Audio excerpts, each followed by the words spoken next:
पुराने हजारीबाग रोड के नेताजी नगर इलाके के करीब कांटाटोली चौक पर और पुराने बस स्टैंड के ठीक पीछे इतिहास का एक छोटा सा टुकड़ा गुमनामी में सो रहा है। यहाँ रांची राष्ट्रमंडल युद्ध कब्रिस्तान है, जहाँ द्वितीय विश्व युद्ध के कई शहीद सैनिकों को अंतिम विश्राम स्थल मिला था।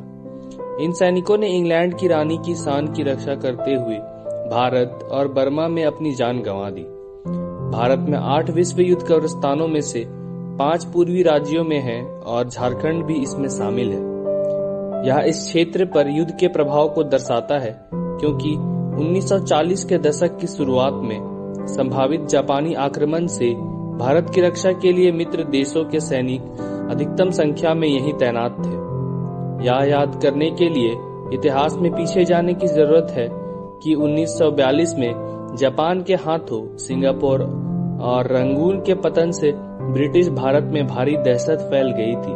1944 तक धुरी सेनाएं नेताजी बोस की INA के साथ पहले ही भारत में प्रवेश कर चुकी थी और इम्फाल मणिपुर के पास एक बड़े क्षेत्र पर कब्जा कर चुकी थी।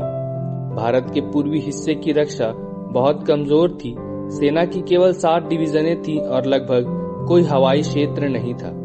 मई 1942 तक मित्र देशों की सेनाओं ने राष्ट्रमंडल देशों से अपनी सेना एकत्र करना शुरू कर दिया था और नई हवाई पट्टियों और सेना अड्डों के रूप में रसद बुनियादी ढांचे का निर्माण शुरू कर दिया था।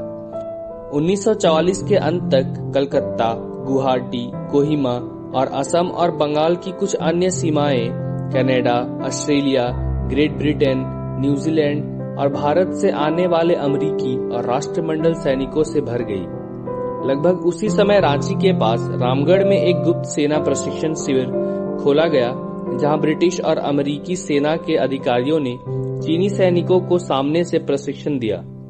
जाहिर तौर पर रांची कार्रवाई से सरोबार थी, हालांकि उपनगर युद्ध के दौरान अप्रभावित रहे। भारत के और भी राज्यों में भी सैनिकों की भारी क्षति हुई। अनेक सूरवीरों ने अपनी जान गंवाई, केवल कुछ को ही उचित अंत्येष्टि मिल पाई, क्योंकि बहुत से लोग बुरी तरह शत विषित शवों के रूप में घर लौट आए।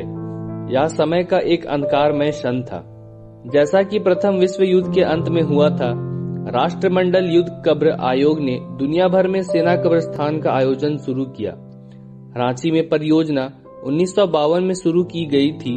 शहीद सैनिकों के अवशेषों को विभिन्न युद्ध क्षेत्रों और अन्य सैन्य और नागरिक कब्रिस्तानों से रांची ले जाया गया था और सभी अंतर्राष्ट्रीय सुविधाओं के साथ एक छोटा युद्ध कब्रिस्तान डिजाइन किया गया था। इस स्थान को अच्छी तरह से व्यवस्थित किया गया और 1952 में आगंतुकों के लिए खोल दिया गया। पूरे भारत से 704 कब्रों की पहचान की गई और उन्हें यहाँ स्थानांतरित कर दिया गया। आज कब्रिस्तान में भारतीय सैनिकों की 51 कब्रें हैं, जिनमें से 4 बिहार रेजिमेंट की हैं। इस कब्रिस्तान में 3 गैर युद्ध कब्रें भी हैं। 12 अन्य नागरिक कब्रिस्तानों से 200 कब्रें हैं।